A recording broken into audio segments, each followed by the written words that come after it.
Hello everyone, welcome back to my channel Neha Vyas official. तो ना आज हम बात करेंगे पेरेंट्स के ऊपर। ठीक है, पेरेंट्स के जो रिलेशन है उनकी वजह से उनके बच्चों के दिमाग के ऊपर क्या असर पड़ता है। ठीक है, तो वीडियो में आगे बढ़ने से पहले जो मेरे चैनल पर नए आए हो चैनल को सब्सक्राइब कर लीजिए, बेल आइकन को प्रेस कर लीजिए। अब हम आगे बात करते हैं कि आप पेरेंट्स तो बन गए हो, क्या आप कि अपने बच्चों के ऊपर आप क्या उनको क्या सिखा रहे हो, क्या उनके ऊपर ध्यान दे रहे हो, क्या आपकी वजह से आपके बच्चों के दिमाग के ऊपर बुरा असर तो नहीं पड़ रहा है। ये सब चीज़ें हमें पेरेंट्स बनने के बाद में रियलाइज़ करनी होती है कि क्या जो हम कुछ भी काम कर रहे हैं तो क्या हम वो ठीक कर रहे हैं, क्योंकि बच्चे उसी से सीखते हैं। जैसा पेरेंट्स करते हैं बच्चे वही सीखते हैं। चाहे पेरेंट्स रोज़ रोज़ लड़ाइयाँ कर रहे हो, है ना, आपने शादी करी, आप अच्छे से रह रहे हो, फिर उसके बाद में आपने बेबी प्लान किया, आप न्यू पेरेंट्स बने हो। ठीक है, तो तब क्या होता है कि आप पहले तो आप अकेले थे, फिर आपके ऊपर जिम्मेदारी आ जाती है और उसकी वजह से अगर आप बच्चों का काम करते हो तो इसमें ज़्यादातर ऐसा होता है कि मदर बहुत ज़्यादा चिड़चिड़ी हो जाती है।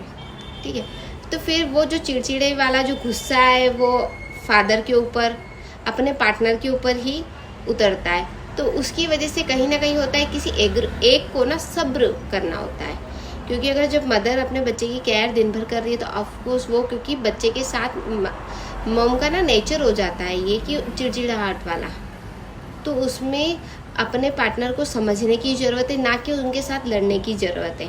ठीक है, अपने पार्टनर को समझो और फिर उसके साथ दोनों बैलेंस बना के चलो।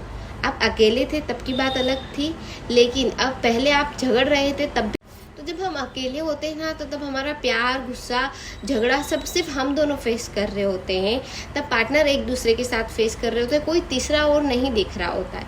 लेकिन जब हम पेरेंट्स बन जाते हैं उसके बाद क्या होता है कि हम छोटी छोटी बात पे गुस्सा कर रहे हैं तो भी हमारे बच्चे देख रहे हैं, हम लड़ाई झगड़ा कर रहे हैं तो भी हमारे बच्चे देख रहे हैं, हम कुछ भी करें हमारे बच्चे देखते हैं और हमसे वही चीज़ सीखते हैं। अगर पेरेंट्स बने हो तो पार्टनर में अगर आप आपकी पार्टनर की केयर कर रहे हो तो वही बच्चा देखता है।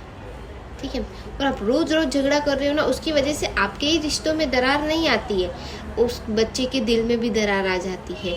अगर ऐसे देख लो कि पार्टनर में मदर तेज है और वो माँ अपने पार्टनर के ऊपर, उसके फादर के ऊपर दिन रात चिल्ला रही है, तो भी बच्चा वो नोटिस कर रहा है कि यार मेरी मम्मा अच्छी नहीं है, मेरे पापा को दिन भर चिल्लाती रहती है। ठीक है, दिन भर गुस्सा करते हैं। और यही आप केस ले लो कि अगर फादर मदर के ऊपर चिल्ला रहा है तो आप समझ रहे हो ना मैं क्या कहना चाहती हूँ। मैं कहना ये चाहती हूँ कि अगर दोनों पार्टनर कोई भी किसी के ऊपर हावी हो रहा है, कोई भी किसी से ज़्यादा झगड़ा कर रहा है ना, तो उस केस में ना बच्चों के मन में ये चीज़ आती है, या तो मम्मी पापा के ऊपर कर रही होती है या पापा मम्मी के ऊपर कर रहे होते हैं। किसी के भी ऊपर कोई भी गुस्सा कर रहा होता है ना तो हमारे मन में आ जाती है।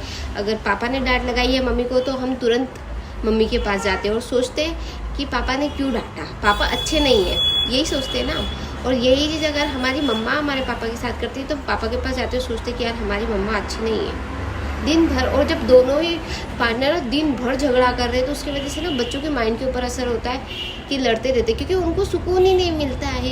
क्योंकि पेरेंट्स तो ऐसे होते हैं ना कि बच्चों के साथ इन्वॉल्व होकर मज़े करें, इंजॉय करें, तब बच्चे खुश रहते हैं। अगर पार्टनर लड़ ही जा रहे हैं तो उसमें ना बच्चों को खुशी मिलती ही नहीं है, बच्चा दुखी हो जाता है। बच्चा सोचता है यार ये कैसी फादर मदर है मेरे जो दिन भर लड़ते रहते हैं। और वो कभी कभी बातों जब ऐसा होता है ना तो किसी पार्टी में हो या फिर हमारे यहाँ पे कोई रिलेटिव्स आए हो, फ्रेंड्स के सामने, तो बच्चे कह ही देते हैं उनके सामने, क्योंकि बच्चे तो क्या भगवान का रूप होते हैं, जैसा देखते हैं वैसा वो कह देते हैं।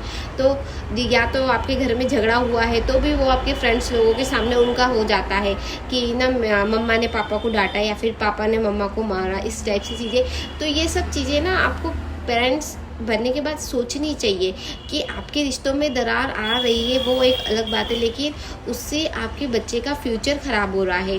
वो भी वही चीज़ ऑब्जर्व कर रहा है कि दिन भर घर में लड़ाइयाँ हो रही है, तो उसकी वजह से उसका भी नेचर इरिटेशन वाला, गुस्से वाला, लड़ने झगड़ने वाला, वही चीज़ें वो सीखता है और वैसा ही नेचर उसका बन जाता है। तो पेरेंट्स बनने के बाद हमें ना थोड़ा सा ये चीज़ों का ध्यान रखना चाहिए कि अगर हमारी किसी सीरियस मैटर पे लड़ाई भी हो रही हो, पहले तो बहुत कम, दोनों को बैलेंस बना के चलना चाहिए। और अगर कहीं सीरियस मैटर पे, क्योंकि छोटा मोटा झगड़ा हो हमें ये चीज़ समझ के चलना चाहिए कि अगर कहीं छोटा मोटा सीरियस बात पे किसी बात को लेकर हमारी बहस हो भी गई है तो हमें अकेले में सुलझा लेना चाहिए।